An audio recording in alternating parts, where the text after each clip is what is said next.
Aujourd'hui, manager prise de poste. Je suis Cédric Watine, tu es chez Outils du Manager, le podcast en français sur le management le plus écouté. Alors aujourd'hui, ça faisait longtemps que j'avais pas fait ça, je t'ai préparé un podcast qui n'est pas une interview. Et en fait, en début de semaine, ce que j'ai fait, c'est que j'ai sollicité les abonnés à mes mails privés pour préparer ce podcast sur la prise de poste du manager. Et merci infiniment à mes abonnés pour la participation qui a été incroyable. J'ai eu, je crois, une quarantaine de mails au moins, peut-être une cinquantaine, et des centaines d'idées, de questions et de suggestions. Je pense que c'est quelque chose qu'on refera sur différents sujets, donc il y aura probablement des épisodes du même style. Mais en tout cas, j'ai eu des questions, bien sûr, de la part de nouveaux managers ou de managers qui se posaient des questions sur une prise de poste, mais surtout, j'ai eu beaucoup de remarques du style « si c'était à refaire, voilà les erreurs que je ne commettrais pas et voilà ce que je ferais à la place ». Et donc, dans cet épisode, nous allons pouvoir tirer parti de l'expérience des autres, et c'est ça qui est intéressant quand on a une communauté. Donc, merci à nos managers confirmés d'avoir eu cette humilité sur leurs erreurs et cette bienveillance à vouloir aider les nouveaux managers. Alors pour les questions, je l'ai dit tout à l'heure, j'en ai eu des centaines, alors j'ai dû choisir, j'ai dû éliminer et j'ai dû mettre de côté celles qui ne concernent pas directement le sujet qui est la prise de poste du manager. J'espère que vous comprendrez. Je pense aussi que je vais faire 2 épisodes. Je pense que je vais faire une partie mes conseils au nouveau manager et une partie mes conseils à celui qui accueille un nouveau manager. Alors avant de commencer, j'ai une petite annonce à te faire. J'ai vu le sujet, vu l'importance du sujet et les réactions de la communauté, j'ai décidé de faire une série de plusieurs mails qui concernent ce sujet particulier, où je vais rentrer dans le détail, où je vais te décrire des expériences réussies et ratées de managers, et tu peux t'inscrire à cette série. Là-dedans, tu auras aussi les basiques pour éviter le pire. Je t'en reparle en fin d'épisode, mais sache que tu peux t'inscrire à cette série de mails qui dure seulement 7 jours, en cliquant sur le lien que je mettrai en description de ce podcast. Mais je t'en reparle en conclusion. Alors, ce podcast, cet épisode, il va être utile si tu veux devenir manager mais que tu te poses des questions. Si tu prends un nouveau poste de manager dans ta boîte ou dans une nouvelle boîte. Si tu deviens le manager de tes collègues. Si tu es mal parti avec ton équipe et que tu veux réinitialiser ton management. Ou si tu intègres un nouveau manager. J'ai divisé les témoignages et les réflexions et les conseils qui ont été donnés en plusieurs catégories. Donc là, on s'adresse au manager qui prend un poste. Et la première catégorie dont on va parler, c'est « j'ai peur ». On va parler des gens qui ont peur de prendre un poste de manager ou qui se posent des questions. Par exemple, quand ton chef s'en va, est-ce que tu dois prendre ta place? Ou quand un poste de manager se libère, est-ce que tu dois y aller? Donc j'ai repris les différentes craintes que vous avez exprimées et puis je les ai traitées. Donc la première crainte, c'est Charlotte, je crois, qui nous parle de ça, c'est « je crains de ne plus être humaine », c'est-à-dire de passer d'une position où on est avec les autres dans une équipe à une position où on dirige les autres. C'est-à-dire d'une position où on aide les autres à une position où on les domine, voire on les écrase. Et je peux tout à fait comprendre que ça fasse hésiter Charlotte. En fait, ce qui fait hésiter Charlotte, c'est pas tellement le fait de ne plus être humaine, c'est l'image du management qu'elle a eu peut-être dans son expérience et qui est assez répandue finalement, qui est ce que j'appelle le management à la papa, où le chef est respecté parce qu'il est craint. Mais être manager aujourd'hui, c'est plus ça. En fait, je pense vraiment qu'être manager aujourd'hui, c'est la quintessence du fait d'être humain. C'est-à-dire que, en étant manager, on doit comprendre les humains, on doit comprendre leurs besoins, on doit être capable d'analyser les profils de nos collaborateurs et de réussir à les mettre en action pour obtenir un résultat ensemble. Et pour réussir ça, on doit être humain. Parce qu'en fait, la base de la réussite, ça va être la confiance qu'on va développer avec nos collaborateurs. Et c'est effectivement un nouveau type de confiance. C'est pas tout à fait la même confiance de quand on est avec eux dans une équipe. C'est une confiance qui va être basée sur la légitimité, sur notre légitimité à être leur animateur.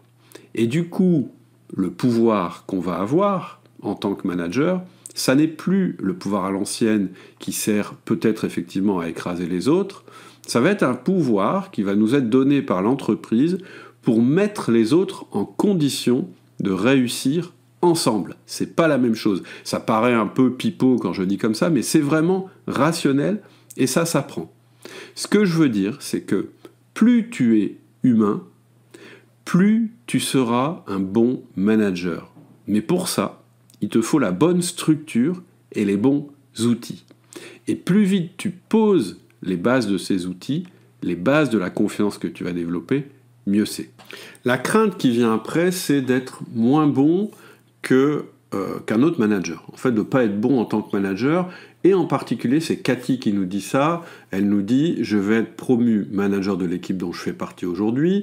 Mon manager actuel est venu me chercher pour occuper le poste. J'ai peur de ne pas être aussi bon que lui. Il a vraiment toutes les qualités d'un bon manager. Nous l'apprécions tous dans l'équipe. » Bravo, hein, donc au boss de Cathy. « Je ne sais pas encore comment je vais pouvoir trouver mon propre style et être aussi bien accepté que lui. » As-tu une idée d'intégration dans cette configuration?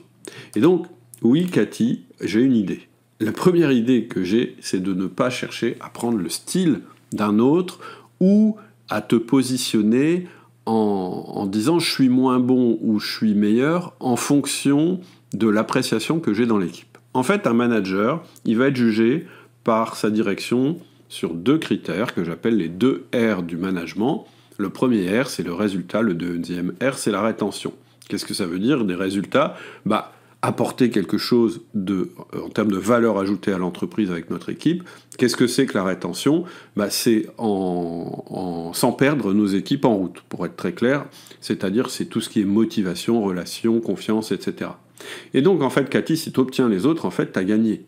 Et peu importe la manière dont tu vas t'y prendre pour réussir, parce qu'il y a de multiples chemins pour réussir à arriver au même endroit. Donc, ton ancien boss, il avait son chemin, et toi, tu auras ton chemin. Maintenant, dans ces chemins, il y a des chemins qui sont plus efficaces que d'autres. Sinon, je ne ferais pas ce podcast. Et donc, voilà le chemin que je te propose. Ce que je te propose, c'est de voir le management comme 2 choses qui se complètent. La première chose, comme un corps humain, c'est un squelette. Et la deuxième chose, c'est de la chair. Le squelette, c'est la structure et la méthode que tu vas mettre en place. C'est ton système de management. Donc, chez Outils du Manager, le système de management, il est fondé sur différents outils, les 1 à 1, le feedback, la délégation, le coaching. C'est ça que tu vas commencer à construire quand tu vas prendre ton poste de manager. C'est ce système. Mais ce système, il fonctionne bien mieux si dessus tu mets de la chair. C'est quoi cette chair? Eh bien, c'est ce qu'on appelle l'intelligence émotionnelle. Mais l'intelligence émotionnelle, ça s'apprend. Et ça commence par la confiance. Donc, vraiment, j'insiste là-dessus, la partie intelligence émotionnelle, elle n'est pas moins rationnelle que la partie squelette, que la partie système. C'est pas du pipeau ou de l'à peu près. L'intelligence émotionnelle, c'est la partie où tu vas découvrir ton propre mode d'emploi et celui de tes collaborateurs. Leur profil, ton profil, leur profil, et voir comment tu vas faire pour faire fonctionner ensemble ces différents profils. C'est ça l'intelligence émotionnelle. Et ce que je voudrais dire à Cathy, c'est qu'il y a fort à parier que son chef et elle ont des profils différents. Donc la manière de faire de Cathy sera différente de la manière de faire de son chef. Et puis il y a un autre truc qui est important dans ce que dit Cathy, et qui est très important, c'est le besoin de légitimité. Et effectivement, c'est un incontournable de la prise de poste. C'est ce qui va faire que ta prise de poste est réussie ou ratée. La crainte ensuite, suivante, que j'ai eue de votre part, c'est d'être un imposteur, et je cite Damien, qui dit « si c'était à refaire, ou plutôt qui se souvient des craintes et des questions qu'il a eues quand il était jeune manager. Et il dit « J'avais un symptôme de l'imposteur ». Et donc, son symptôme de l'imposteur, c'était de dire « Comment je peux être légitime alors que finalement, je ne suis pas encore un bon manager ?» Et ce qu'il nous dit, c'est que la légitimité, en fait, elle est venue avec le temps. Et quand son équipe a vu qu'il faisait ce qu'il disait et qu'il a beaucoup donné avant de recevoir. Et aussi, ce qui l'a aidé aussi, c'est d'accepter de se tromper et d'être capable de s'excuser dans ses erreurs et ensuite de ne pas répéter le schéma. Et il nous dit, faut-il s'excuser? Gagne-t-on du leadership à cela? Je réponds tout de suite, oui, quand on fait une erreur, il faut s'excuser, on n'a rien à perdre à s'excuser. Ensuite, si je vais un peu plus dans le détail de ce que nous dit Damien, la première chose, c'est que tu ressens le syndrome de l'imposteur, et c'est plutôt bon signe, parce que tu es un imposteur. En fait, quand tu prends ton poste de manager, il y a vraiment un truc qui est important à comprendre, c'est que tu as déjà le pouvoir hiérarchique, alors que finalement, tu n'as pas la compétence, tu n'as pas encore appris le métier. Donc oui, quand tu arrives et que tu prends ton poste, tu es un imposteur. Le problème, c'est que tu as le pouvoir hiérarchique, mais tu n'as pas les deux autres pouvoirs de l'entreprise. Dans l'entreprise, il y a 3 pouvoirs, la hiérarchie, l'expertise et la confiance. En fait, tu n'as qu'un pouvoir quand tu arrives. Tu as le pouvoir du manager, tu as le pouvoir hiérarchique, mais tu n'as pas l'expertise, puisque tu viens de l'extérieur, et tu n'as pas la confiance, puisque la confiance, elle se construit avec le temps. Et souvent, la première erreur qu'on fait passer, quand on a compris qu'on n'avait pas le pouvoir vraiment hiérarchique, c'est de vouloir s'imposer par l'expertise. C'est-à-dire de dire, à peine arrivé à tes collaborateurs, je sais mieux faire que vous. Et souvent, c'est l'erreur du débutant. En fait, le débutant, il veut asseoir sa légitimité, mais il le fait en croyant qu'il doit compenser son manque de confiance initiale par une très grande assurance apparente sur son expertise. Il pense que si il fait l'expert, eh bien, il va générer de la confiance parce qu'il va générer du respect. Mais en réalité, quand tu fais ça, tu dis implicitement aux gens avec qui tu vas travailler, vous travaillez mal. Quand tu dis, non mais moi j'ai une très grande expertise, implicitement tu dis, donc vous ne l'avez pas, et donc vous travaillez mal. Et dire ça à l'équipe quand tu arrives, ça tue immédiatement la confiance que tu voulais développer. Donc le seul pouvoir à développer quand tu arrives, très clairement, c'est le pouvoir relationnel, celui de la confiance. Tout recours aux deux autres, c'est-à-dire la hiérarchie ou l'expertise, diminuera le premier pouvoir. Ensuite, une autre crainte, je crois que c'est l'avant-dernière crainte, c'est de perdre mon autonomie et mon indépendance. C'est-à-dire, je ne sais plus qui a dit ça, je crois que c'est Claire, manager, c'est ne plus être indépendant. Et là, je voudrais dire que non, au contraire. Accéder au poste de manager va développer ton autonomie à terme, parce que tu vas pouvoir déléguer, travailler dans ta zone de génie. Tu vas pouvoir enfin prendre la main sur le fait que chacun dans l'équipe travaille dans sa zone de génie, y compris toi. Ce que tu ne peux pas faire quand tu as un chef qui le décide à ta place. Mais effectivement, avant ça, parce que ça tu ne pourras pas le faire dès le début, avant ça, tu auras en effet à construire un système de management basé sur la confiance. C'est Paul Valéry qui disait « Un chef est quelqu'un qui a besoin des autres », et c'est très vrai. Mais quand on me dit qu'on va perdre son autonomie, qu'est-ce que j'entends ? J'entends « je vais devoir consacrer tout mon temps à manager, et donc je n'aurai plus le temps pour faire mon travail dans ma zone de génie ». Et ça, c'est vrai et c'est faux en même temps. C'est vrai parce que désormais, tu vas avoir 2 métiers, celui de manager et celui de contributeur. Donc forcément, tu auras un peu moins de temps sur ton travail de contributeur. Même si ce travail de contributeur sera plus intéressant puisqu'il sera dans ta zone de génie. Mais c'est faux aussi, ce que je viens de dire, parce que le management ne va pas prendre tout ton temps. Ça, c'est pas vrai. Et c'est tout le système, tout l'intérêt d'avoir un système de management. En fait, mon système de management que tu connais, il est basé sur un principe de compartiment de ton temps et il n'est pas basé sur un principe de management diffus. Moi, je pense qu'avoir un management diffus, c'est une erreur, parce que si tu as un management diffus, c'est-à-dire permanent, finalement, il va envahir effectivement tout ton temps. Et là, effectivement, tu vas être malheureux. En ayant un système de compartiment, tu consacres rarement plus de 10% de ton temps au management. Donc oui, tu vas devoir donner 10%, peut-être quelquefois un peu plus, mais rarement plus, de ton temps, mais en échange, tu vas avoir un job beaucoup plus intéressant, à la fois ton job de manager parce que c'est un job intéressant, et à la fois ton job de contributeur parce qu'il sera basé sur ta zone de génie. Donc voilà, pour te répondre Claire, il ne faut pas trop avoir de crainte sur la perte d'autonomie, c'est justement, et de tranquillité, parce que c'est justement toi qui vas construire ça. Et puis la dernière crainte dont Jean nous parle, c'est d'avoir une équipe trop grosse. Il nous dit, j'ai une opportunité professionnelle pour manager beaucoup plus de monde que je le fais actuellement. Comment prendre un poste d'une dimension beaucoup plus importante que celle que j'occupe actuellement ? Ben, en fait, déjà il faut prendre le poste, Jean, je te le conseille, parce que c'est une évolution de carrière et que ça, c'est pas donné à tout le monde et que tu as une énorme opportunité devant toi. Par contre, ce que je voudrais te dire pour te rassurer, c'est que les techniques managériales, que tu aies une petite équipe ou une grande équipe, ce sont les mêmes.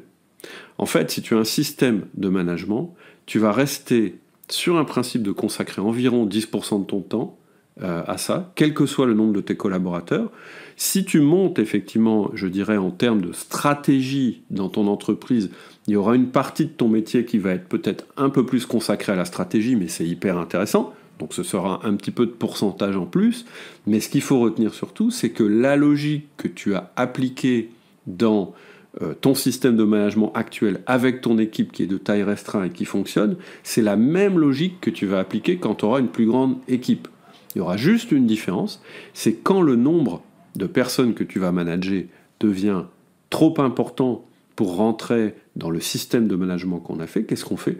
On scinde ces personnes, ce groupe de personnes, en plus petites unités. On appelle ça des cellules de management, mais les principes vont rester les mêmes. Donc le fait d'avoir une équipe trop grosse, ça ne peut pas arriver à partir du moment où tu as le bon système de management, et je te conseille d'y aller, et je serais content de t'accompagner dans ce domaine. Mais voilà, avoir une équipe trop grosse, oui, il faut faire attention, il faut juste la structurer. Maintenant, ce que je te propose de faire, c'est de passer au regret, c'est-à-dire à toutes les choses que les personnes qui sont maintenant des managers confirmés regrettent aujourd'hui de ne pas avoir mis en place. J'en ai compté 7 regrets. Le premier regret, c'est « je regrette de ne pas avoir mis en place de système ». Donc je te cite Didier. « Ce qui m'a manqué lors de ma prise de fonction, c'est de travailler, entre parenthèses, mettre en place, sur mon système de management. J'ai eu des formations sur la gestion des conflits, la gestion du temps, l'animation de l'équipe, mais rien sur la mise en place d'un système de management et de la procédure qui permet de le maintenir. » Entre parenthèses, la routine du lundi, qui fait partie des choses que je conseille. En fait, je trouve que Didier, il a eu de la chance, parce qu'en général, un manager, on le nomme, mais on ne le forme pas. On se dit qu'il va bien se débrouiller, et c'est ce que j'appelle le cadeau empoisonné de la direction au manager. C'est-à-dire qu'on dit, on te nomme, c'est déjà bien, c'est une promotion, et on te pousse dans la piscine, et sans formation à ce nouveau métier, tu risques de tomber dans tous les pièges, et en général, c'est comme ça qu'on apprend, et c'est une mauvaise manière d'apprendre, on tombe dans tous les pièges. On peut tomber dans le piège de l'autoritarisme, dans le piège du laisser-faire, dans le piège de l'autorité de compétence dont on a déjà parlé tout à l'heure, dans le piège de la délégation inversée. Mais là, Didier, quelque part, il a eu de la chance, il a eu des formations.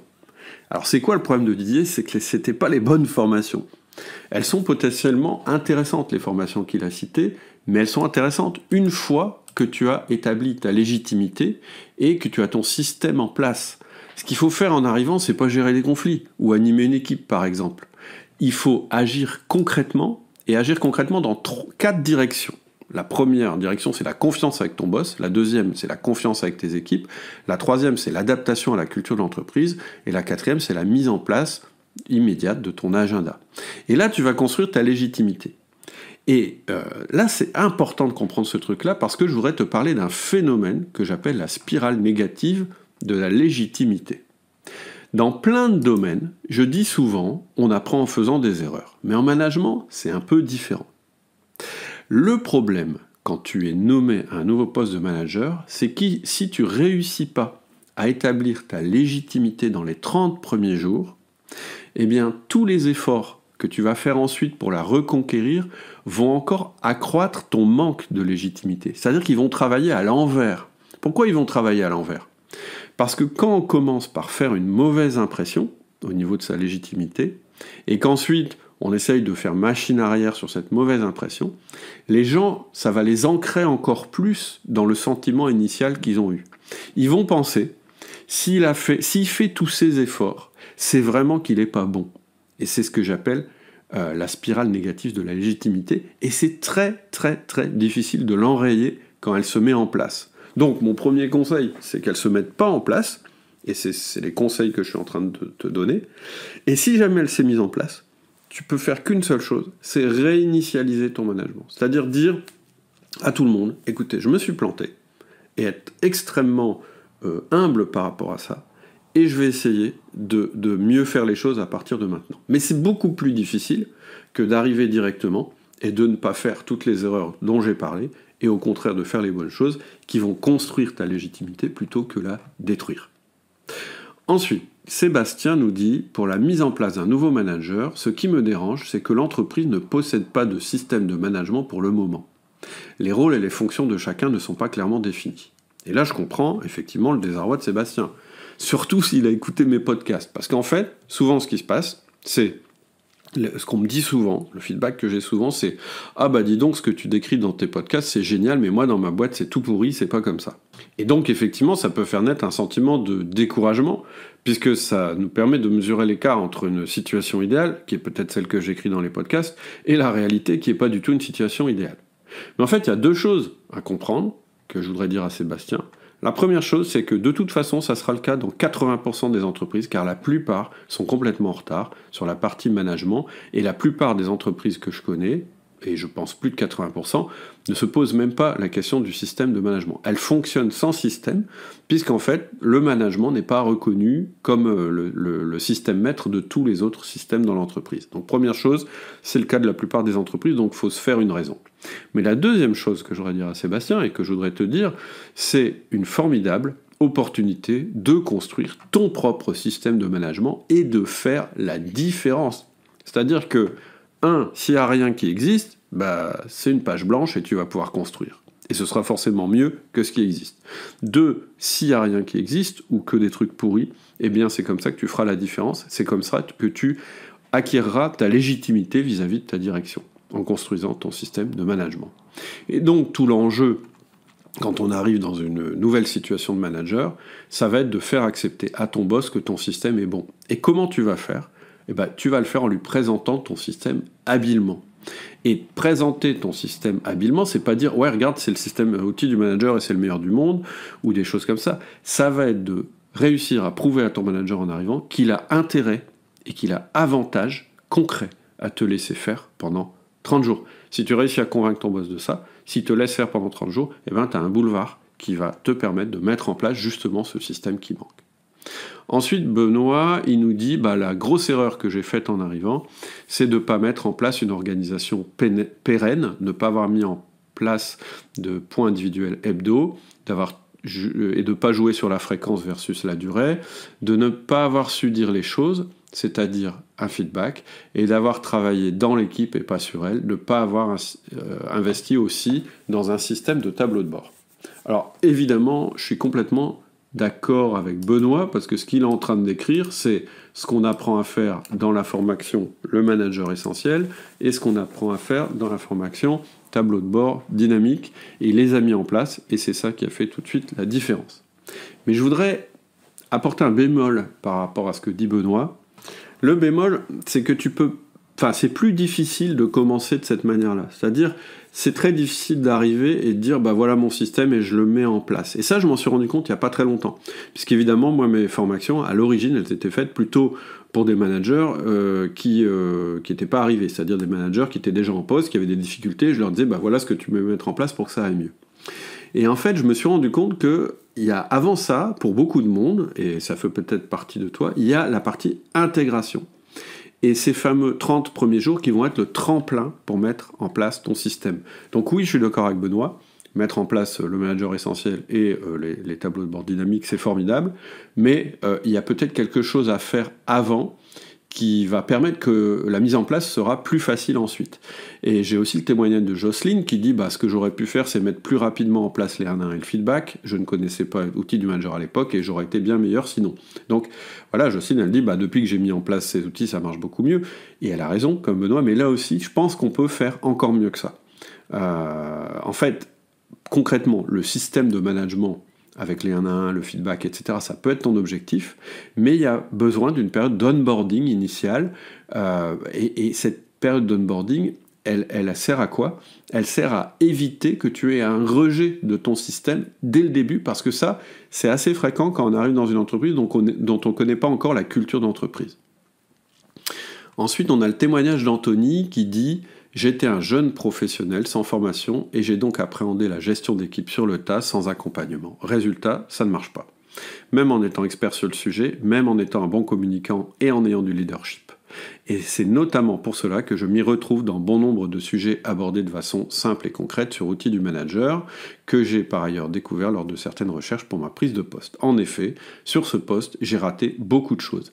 Ma relation avec l'équipe, ma relation avec ma hiérarchie, la façon d'accompagner une équipe, et je n'ai pas été moi-même accompagné dans le processus, et cela m'a beaucoup manqué. Et donc ce qu'il fait ici, Anthony, c'est qu'il nous décrit parfaitement, et j'ai pas grand-chose à ajouter à son témoignage, 2 grands pièges du manager nouvellement arrivé. Les 2 grands pièges, c'est croire qu'être expert peut accroître ta légitimité pour diriger, on en a déjà parlé, et croire aussi, et là c'est moins évident, que pour être un bon manager, il faut juste être un bon communicant ou un bon leader. Eh ben non, c'est pas la même chose. Tu peux avoir des facilités de communication, ou pas d'ailleurs.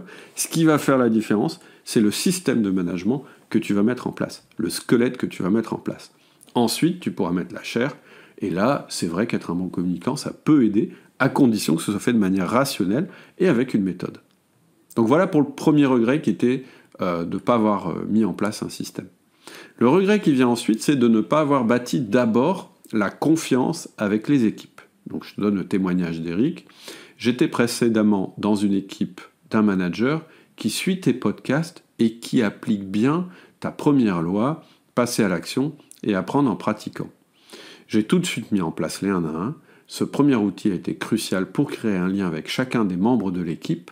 Mes collègues managers et mon boss sont surpris par le temps passé sur ces points et leur fréquence, mais ne m'ont pas remis en question sur ce sujet. Ça, c'est un témoignage positif. Mais attention, il ne peut pas être appliqué dans n'importe quel cas. Eric a eu de la chance, puisqu'en fait, son entreprise était déjà convaincue de l'efficacité d'une méthode de management. Et souvent, quand tu vas arriver, ce ne sera pas le cas. Et en fait, ce qu'il est en train de nous décrire, c'est ce qu'il faut faire une fois qu'on a passé nos 30 jours d'intégration qui vont permettre justement de préparer cette période-là. Ensuite, on a Nat. Et alors Nat, le témoignage, il est moins, positif, tu vas voir. Elle nous dit « Alors, si c'était à refaire, je ne travaillerais pas comme une folle pour compenser le manque de personnel et de ressources en général. Je ferai ce que je peux avec les moyens qu'on me donne et j'attendrai que le système se grippe tout seul. En faisant ainsi, je gagnerai des années de ressources supplémentaires, beaucoup moins de stress et de frustration, et une meilleure image que celle de râleuse professionnelle. Je passerai aussi plus de temps à manager mon équipe parce que justement j'aurai plus de temps à leur consacrer. Et j'apprendrai dès le début qu'il est primordial de prendre soin de la relation avec son N+1, car sans son soutien, c'est un combat de chaque jour qui finit par nous épuiser. Il n'y a plus qu'à mettre ça à profit dans un autre job ou une autre vie. Et là, elle nous fait un petit sourire avec des larmes. Bon, je sens la frustration de Nat. Malheureusement, je pense que sa prise de poste s'est soldée par un échec. J'ai l'impression. Et je crois que cette rancœur, elle est naturelle.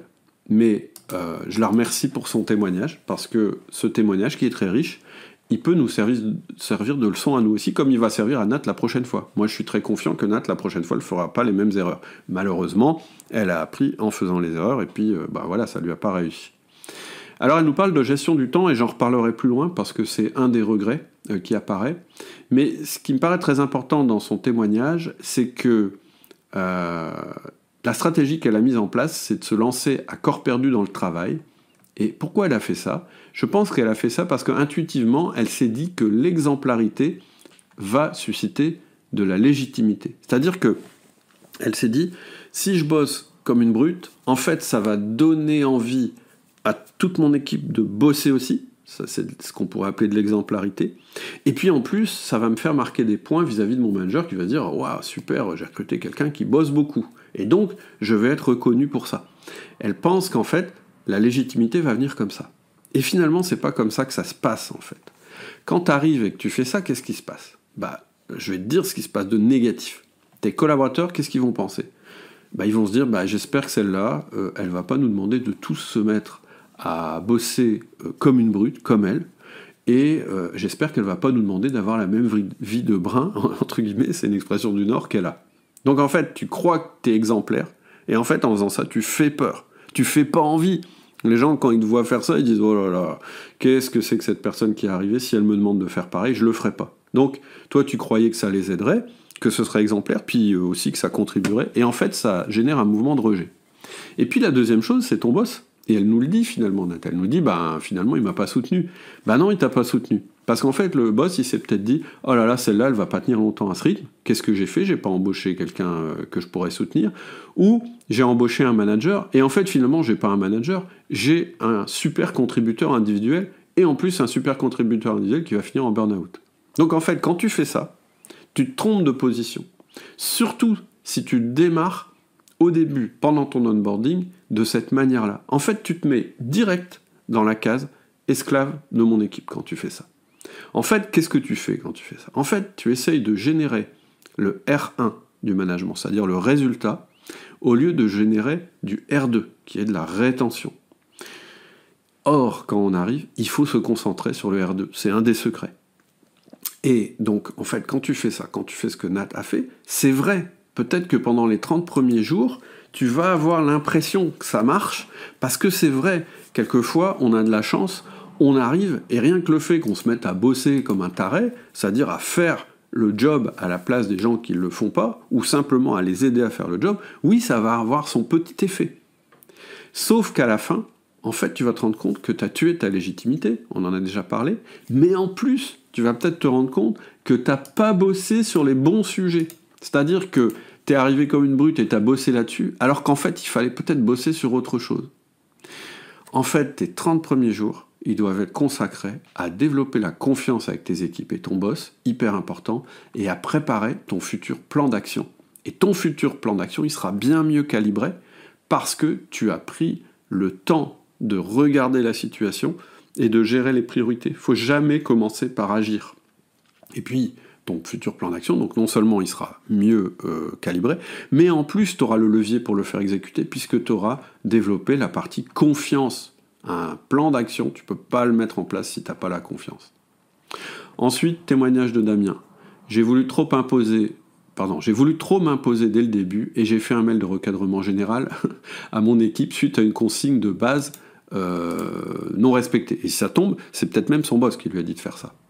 Et en fait, ça c'est un classique, c'est d'utiliser le pouvoir hiérarchique alors que tu n'as pas de légitimité. Et plus tu vas faire ça, plus tu vas t'enfoncer. C'est-à-dire que le pouvoir hiérarchique, quelquefois, tu peux l'utiliser, le moins possible, mais tu peux pas l'utiliser si tu n'as pas la légitimité. Et simplement, le fait qu'on te dise, maintenant lui c'est votre chef, ça te donne aucune légitimité. Si tu fais ça, tu vas mettre des mois et des mois à reconstruire la confiance. T'es tombé dans le cadeau empoisonné que tu as fait ta direction, en croyant bien faire, mais que tu as fait ta direction, d'un air de dire « les gars, vous avez vu comment je suis, j'arrive et puis je suis capable de vous pourrir, et voilà le pouvoir que j'ai. » Quand tu commences par ça, t'es mal parti. Donc si jamais tu as fait ça, il est temps de réinitialiser ton management et de te refaire une période d'onboarding. Ensuite, témoignage d'Alexandre, qui est assez long mais vraiment intéressant, parce qu'il est sur plusieurs années. En 2012, lors de ma première prise de poste en tant que manager, chef de service, j'ai raté la partie reconnaissance et connexion avec mes collaborateurs, qui étaient des anciens collègues d'équipe. En effet, je n'ai connu ton podcast qu'en 2013. Alors, je m'interromps. C'est pas parce que c'est d'anciens collègues d'équipe que la connexion et la légitimité est établie. Je le dis juste au passage. C'est pas parce que tu prends le leadership sur des gens que tu connais que tu ne dois pas refaire la connexion. Donc je continue. En effet, je n'ai connu ton podcast qu'en 2013 lorsque je me suis remis en question sur mon management après que l'un de mes collaborateurs soit parti en burn-out. En 2019, suite à une réorganisation interne, je suis devenu chef d'unité avec une équipe pluridisciplinaire avec un plus grand nombre de personnes avec différentes compétences métiers. Je dirais qu'au moment de cette prise de poste, j'ai raté de faire la cartographie de mon équipe, c'est-à-dire mieux connaître et m'imprégner des différentes fiches de poste, compétences, lacunes, pour pouvoir établir le processus de mon unité et donner un rôle et un sens à chaque personne dans l'équipe. Et aussi de mieux définir mon rôle dans la stratégie pour l'équipe et celui de mon directeur. Donc vraiment, il y a 2 points ultra importants dans la remarque d'Alexandre. Le premier, c'est la connexion avec tes collaborateurs. Et je le répète, c'est pas parce que tu les connais déjà qu'en fait la nouvelle connexion est établie. Donc, ça va être crucial de travailler là-dessus pendant les 30 premiers jours. Et le deuxième point, il y a un terme qu'il utilise et qui est un terme que j'utilise aussi, c'est la cartographie de l'équipe. En fait, ton équipe, elle a une cartographie. Mais en plus, elle n'a pas seulement une cartographie des compétences, ça il en parle Alexandre, mais juste il ne parle pas d'un truc, c'est que ton équipe, elle a aussi une cartographie de profil. C'est-à-dire que chacun de tes collaborateurs, il a un profil différent. Différent de toi, mais aussi différent entre eux. Et c'est ça qui fait que tu ne peux pas appliquer une recette toute faite. Les principes vont être les mêmes, ceux qu'on utilise chez Outils du Manager, mais leur application, elle va vraiment dépendre de la culture de ton équipe et de ses composantes. Et donc, si tu ne démarres pas par l'établissement de la confiance, on en a parlé, mais si tu ne démarres pas non plus en ayant fait la cartographie de ton équipe, eh bien, ça va être très difficile, parce que ça va être difficile de mettre en place ton plan d'action. Quand tu arrives, tu as 30 jours, justement, pour faire cette cartographie. Tu as une période de grâce qui est qu'on ne te connaît pas encore. Eh bien, profites-en, parce que cette période de grâce, elle va te permettre d'établir ta légitimité et de faire la cartographie de ton équipe. Ça fait plus d'une trentaine de minutes que tu m'écoutes. Je vais faire une pause et dans le prochain épisode, je vais te donner la suite des regrets. Le 3e regret, c'est de ne pas avoir compris mon boss. C'est tout pour cet épisode, j'espère qu'il t'a plu. Ce que je te propose maintenant, c'est de passer à l'action. J'ai mis en description de ce podcast, de cet épisode, un lien qui va te permettre d'accéder à une série de mails privés que j'ai préparés sur le sujet. Ça s'appelle Onboarding Manager, ça dure 7 jours, et en fait, chaque jour, simplement, tu reçois un conseil par mail. On commence par 3 cas pratiques. Je vais te présenter 3 managers, JC pour Jean-Charles, Robert et Clémentine, et on va analyser leurs erreurs et leurs réussites et ce qui a fait la différence en fait dans leur parcours.